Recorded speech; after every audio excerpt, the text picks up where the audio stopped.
You're strong, you've done the work, so why are you still biting your tongue? This isn't overthinking, it's deeper. In one of my recent episodes, I talked about why overthinking keeps you stuck in midlife. But we're not overthinking because it's the silence that creeps in, even when we know better. Women in midlife aren't unsure. We've been conditioned to keep the peace, be nice, to make no waves. But silence has a cost. It drains your energy and chips away at your confidence. That tension in your body, that lingering fatigue, sometimes it's not only physical, it is emotional. In today's episode, I'm pulling back the curtain on the confidence gap no one talks about and how reclaiming your voice helps you reclaim your spark. This is the show for midlife women who want to stop second guessing and start feeling strong, focused, and fully themselves. I am Heike Yates, a midlife fitness expert and mindset coach. On the Pursue Your Spark podcast, I share simple, no fluff strategies for movement, mindset, and nutrition so that you can stop spinning your wheels and start showing up with strength and confidence. Because thriving in midlife doesn't start with perfection, it starts with one bold step. Strong, confident, fully you. That's how we do midlife. Hey, it's Heike. Are you stuck in the cycle of not enough, overwhelm, or perfectionism? My brand new book, Pursue Your Spark, Your Guide to Escaping Midlife Traps, Reclaiming Confidence, and Living Fully is finally here. It's more than a book. It's your midlife reset button. Inside, you'll discover the hidden traps holding you back and exactly how to break free. You'll learn how to reignite your confidence, shift your mindset, and build a life that actually fits you. This is your moment. If you are ready to stop settling and start thriving, grab your copy now. Your spark is waiting. The link to purchase the book is in the show notes. Go get it and let's spark something powerful together. Before we dive into the content today, I want to share a listener question about intermittent fasting with you. Lisa has been reaching out to me with several questions about intermittent fasting. So here's what she said. I've been doing intermittent fasting for 3 months now, and I usually stick to a 16-hour fast. Sometimes it's 15, depending on the day. I feel like I found my rhythm, and the rhythm works pretty well for me during the week. But here's my question. What do you do when you have social events in the evening and dinner ends up being later than usual? Normally, I stop eating around 6:30, and I don't eat again until 10 or 10:30 the next day. But if I'm out and we don't have dinner till 8 or 9, it's really hard to make it to noon the next day without eating, especially when I've had wine or a heavy meal the night before. Should I skip fasting on nights like that or adjust somehow? I'm trying to find that balance, especially now that it's summer and there are more late night dinners and special social gatherings. I don't want to stress out, but I also don't want to lose the progress I've made. Here's what I told Lisa. Instead of not practicing intermittent fasting, just change your fasting window. Intermittent fasting is flexible. This way you still fast, but with a shorter fasting window, and you just pick it up the next day at your regular time.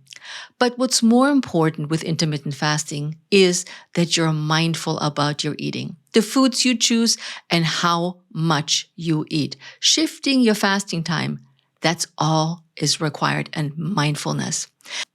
Lisa has also been listening to the Intermittent Fasting in Midlife limited podcast series. I leave a link in the show notes. If you have questions like Lisa, you will get a lot of those questions answered in that limited podcast series. And this series also prepares you for the Pursue Your Spark Blueprint course. I will leave a link also for the blueprint in the show notes so you can check it out and get on the wait list. So let's get into our featured content. We all had that moment. Someone says something and you feel it in your gut. It's like sucker punching in the gut. Takes your breath away. You want to speak up, but you stay quiet. Later, you replay it in your head over and over, wishing you'd said something. You wish that you said this and that and the other, and all these good answers, I've been there, come way afterwards. And you're like, why wasn't I thinking about this before? not because of what this other person said, but because you didn't say anything. You stayed silent. Let's turn that silence into our first action step. I want you to think of one moment this week when you stayed quiet, but you wish you hadn't. What was that one moment? What stopped you not saying something, not speaking up? Let's be honest. Was it the fear of conflict? Did you want to be liked more than you are now and were wondering what people will think of you after you speak up? What did it cost you? There is a cost of staying silent. It costs a lot of energy. It costs a lot of thinking, sleepless nights, losing even self-respect for yourself, staying up at night, wondering. You may go for a walk and thinking, now I have all these good responses. And why did I not speak up? Why did I let myself be put down or talked over? I want you to write the one sentence you wish you had said in response to that conflict. It doesn't matter what it was, but the one that comes to mind said, this is what I really honestly wanted to say. Now pick one upcoming moment where you tend to shrink and don't say anything. Be just 10% braver, just one sentence. This is your one rep, like a bicep curl. This is your first action step, identifying the situation and your response to that situation. I remember this situation like it was yesterday. Several years back, I was working at a fitness Pilates studio, and the owner gave me a new client, and he said, this is perfect for you. You have been coaching for so long. This woman has back problems, and this will be a great combination between the two of you. So the woman comes in, we start our session. I'm as pleasant as I always am if you met me. And the first thing she says, I'm not doing this exercise. And I said, all right, is there a reason? And she says, no, I'm just not going to do it. And I said, all right. I explained to her my credentials and how many people we worked, and that we're really starting very slowly and making sure that nothing will hurt. And that's exactly the session that she's hoping for. The next thing for the next exercise, she says, I don't like this one. And again, I said, oh, you don't like this one? I'm sure I can find one that you will like. The next exercise, again, she said, I'm not going to do this one. I was running out of my repertoire of exercises that I knew she could do based on her condition. And I kept being friendly and accommodating, and her voice just got really angry at me, like I was to blame for her back pain, which I am trying to help her. And I try to explain this to her. And I didn't say anything. I just sucked it up. I swallowed it. Why? Because I didn't want to rock the boat. I told myself I was being professional, that it wasn't a big deal, that I could just overlook it. But the truth is, I felt disrespected. And more than that, I felt disappointed in myself not speaking up. It wasn't her words that struck me, her tone maybe. It was the sentences I didn't say, the things that were coming to my mind. Respectful, but I didn't say anything. That moment made me realize just how often we silence ourselves, even when we know better, even when we're the ones coaching others to speak up, so I'm no exception. If I hesitated to use my voice in that moment, I was thinking how many other women are doing the same thing. You know, there are certain patterns that keep us quiet that we don't even know, and the confidence gap doesn't always show up as silence. Sometimes it's in a small, everyday way we hold back, ways we've practiced for years without even realizing it. You might call it people-pleasing. You might just say you're being easygoing or keeping things smooth and you don't ruffle the feathers. But underneath that, you're shrinking yourself to stay safe. And being safe is important. You may have heard that story about that I was an obese teenager. And people would talk behind my back, and I hear what they said about my size and that I should eat less and I should exercise more. The thing about push yourself away from the table. And my grandma said, you will never find a husband unless you lose weight. Well, that's not true, but this still sticks with me. I'm 64 now. In the back of my mind, I hear that conversation that I did not have the guts to speak up to. And yes, you could say I was a teenager, so I just didn't know how. But it kept translating into a lot of other spaces in my life. And I know it does in yours too. So let's look at what this can look like. Saying yes when you mean no, because guilt shouts louder than truth. And so many of us, and myself included, to the day, I say yes. And then I said, why did I not say no? I don't want to be rude, but I'm overbooking myself on my calendar. I really don't have time to take on this extra job. I don't want to do this, or I just don't have any capacity. And rather than saying the truth, we're feeling guilty of saying no. So let's think that in. Or we're sugarcoating our needs to avoid sounding difficult. Let's say I like an example with like sitting in the front and the back of the car. Well, I get car sick when I sit in the back of the car. So I've learned to speak up that I cannot sit in the back of the car because I get car sick. And people tease me and say, well, so you're the queen, you want to sit in the front? And this one, I put my foot down because I don't want to feel sick. Over-explaining your boundaries so you don't upset anyone. That's an interesting one. You really explain to people why you're not going to do this and how you're not going to do this. So to make sure that everybody understands to the point of what it is that your boundaries are, instead of just saying, no, this is my boundary. I will not eat fried chicken. I am going to eat grilled chicken. This is my boundary. And I will not eat that. And don't over-explain it. Right? Shrinking your resentment and calling it not a big deal. Oh my God, this is such an emotional hole there when you're shrinking back and you say, no, I'm fine. I don't have to worry about that. And don't worry about this. I'm going to be fine, which oftentimes shows up in relationships, doesn't it? We're shrinking back and we're just like the husbands, I'm fine, instead of saying what's really bugging us. Or holding back direct asks because we don't want to be a burden. Can you help me carry this down to the basement? I need a ride to the metro.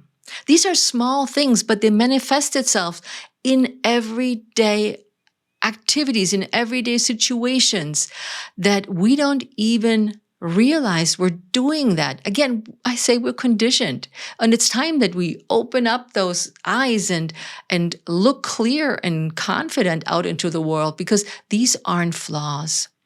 They are learned survival tactics, and they are heavy. So this week, just pick one.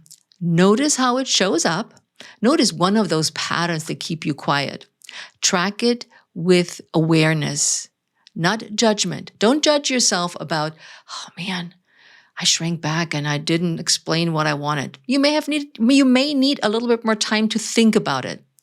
But we need to find those patterns, and we need to start figuring out or giving those patterns less power.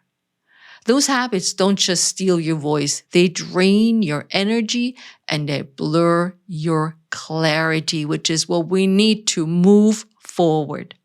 Tamara, one of my clients, is a great story of how this all can play out in real life. Because Tamara was always the dependable one. She worked as a project manager at a busy marketing firm, the kind of job where a million things could fall through the cracks if someone wasn't holding it all together. And Tamara, she was that one. She showed up early, stayed late, kept the timelines tight, made her team look good, and even when it meant covering for other people's mistakes. She was sharp, organized, had a dry sense of humor that made her easy to be around. But she really said no. She did not want to rock the boat or seem difficult. Does it sound familiar? At home, it was the same. She handled everything: schedules, meals, appointments, like a second job no one acknowledged. She told herself she was being efficient, but she didn't mind, but her body started telling her a different story. She was exhausted. Her workouts felt like one more thing on the list. And some of us can relate to that. And even though she was doing everything, she felt invisible. The turning point came on a random Tuesday. Her boss asked her if she could take on just one more thing. For the first time, she paused and said, "Actually, I can't take on anything right now." It was one sentence, but it changed everything. That week, she told her husband, "I need more support. I can't keep doing all of this alone." No yelling, no blaming, just the ask, a simple ask. From there, the energy started to shift. Her workouts felt lighter because she had time for them. She didn't have to make excuses. She had more patience. She stood taller in her Pilates body, and slowly she stopped feeling like a ghost in her own life. Tamara didn't quit her job or overhaul her life. She just started saying what she needed out loud, and that made everything else feel possible. Can you relate to that story? By now, you're getting the idea that we are all about reclaiming our voice to take action with confidence. And that's like strength training. If you've been building strength in your body, showing up for your Pilates workouts, your strength training workouts, pushing through resistance with water aerobics, or any activity like lifting heavier weights, getting stronger one rep at a time, and you keep showing up for yourself consistently. Now it's time to do the same with your voice, because speaking up isn't just about communication. It's emotional strength training, and it has some of us sweat quite a bit. And just like with your muscle, the only way it gets easier is practice. Practice and consistency. You won't get it right the first time. You won't get the right sentence out and you're thinking afterwards, "Man, I wish I'd said that." But that's okay. That's why we're practicing. We're not looking for perfectionism. We're looking for what's working for you at that time, and that you get it out. Every time you express what you really think, need, or feel, even in the smallest way, you're building power from the inside out. So we have worked on outside in. Now it's time from the inside out, saying what you mean without shrinking or softening it. Make it sound nicey nice, as I like to say it. Say it as it is, say it as you think, but be polite. Letting go of people-pleasing definitely clears the fog. Once you realize how often we do that as women, it's definitely needs time to adjust to that. So let's stop people-pleasing. Let's be honest. Silence and resentment drain you. Speaking up gives you that energy back. So let's practice it. This isn't about shouting or being loud and screaming or being ugly with somebody. It's about using your voice with clarity, one rep at a time. And I'm leaving a link in the show notes for how to reclaim your confidence to do the things you want over 50 with my friend Kelly Howard in episode 174. You can listen to our interview here on the Pursue Your Spark podcast and see what she thinks about speaking up and confidence. There was a time when my kids were still little, and you can read about this in my book, Pursue Your Spark, the book, about my teaching and how I got started in fitness. But at some point I was teaching 8 to 10 classes a day, not a week.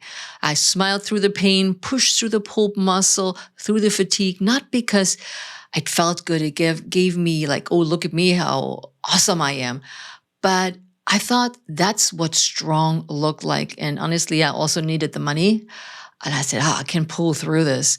And behind the scenes, I was exhausted. I needed a break, but I didn't know what I should do. Like I said, I needed the money, but I could make the money not teaching classes. I could do personal training. And at one point, I just sat down, totally exhausted, and said to myself, I can't keep doing this. And that sentence didn't fix everything because I needed the money, but I also needed to take care of myself because 10 classes a day was a lot. And there were not yoga and Pilates classes where you stand there or just gentler workout. There were kickboxing and Tai Bo back then and high intensity workouts. It was a lot. Spinning also. Oh my goodness. But I just was honest with myself. I got clarity when I said, I can't keep doing this. How else can I make money? But it changed everything because I was honest with myself. Ask yourself now, where are you pushing through when you need to pause? Name it. Give it a name. Then say one clear sentence that protects your spark. What would that be? In my case, it would be, I can't keep doing this. I have to say no to my boss. I need help with the household chores. Whatever it is in your life, take a pause and figure it out because burnout isn't failure, it's feedback. Now let's talk about the 5 midlife mindset shifts to reclaim your voice. You don't build a strong body with one workout. You know that. It's about repetition. It's keep practicing, coming back to it over and over. You don't build a strong voice with one brave movement where you pat yourself on the shoulder and say, whoa, good job, Heike. You did it one time. Whew, the next time you sweat bullets because you haven't practiced it. It takes reps or repetitions because reps is gym talk.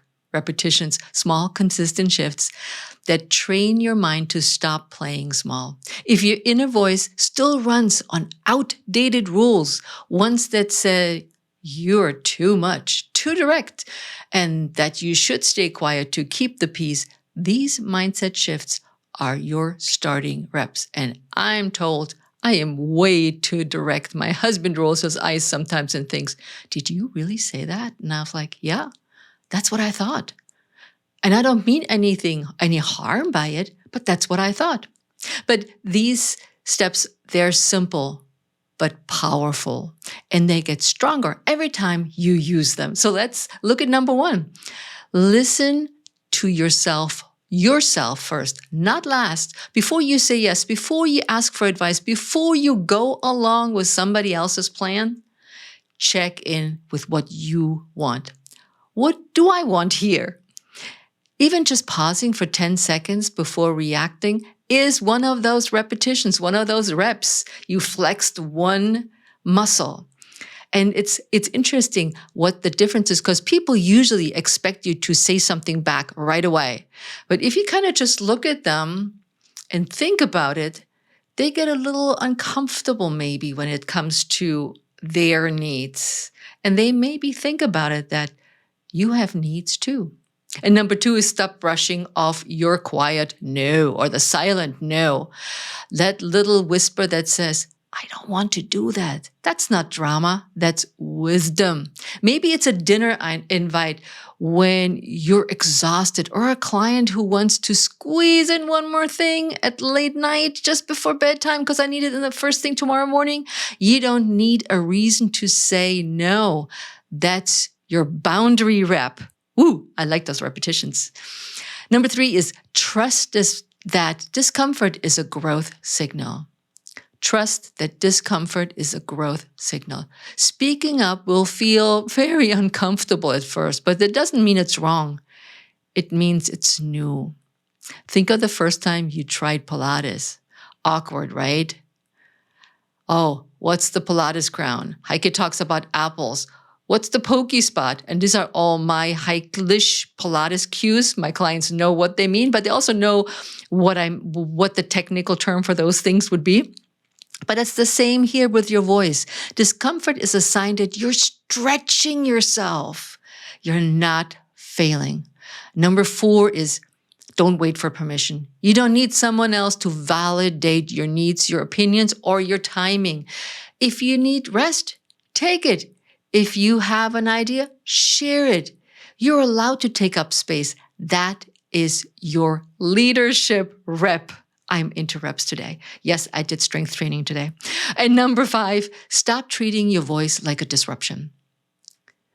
Your needs aren't inconvenient. Your boundaries aren't rude. Saying that doesn't work for me isn't causing conflict. It's creating clarity. Start believing your voice brings value, not noise.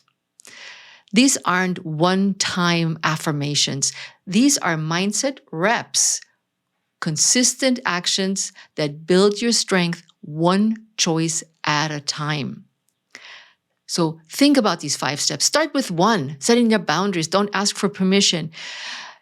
And I'll talk about this in detail in my book, Pursue Your Spark, but start today. You don't need a plan. Just one sentence, one moment of courage. Think back to the moment this week when you held back. What's the sentence you wish you had said? Write it down, say it out loud. That's your rep. And you can just walk around in your house and keep saying it over and over so you can hear how it sounds. For maybe the timid moment when you respond to a more like, I need help in the kitchen.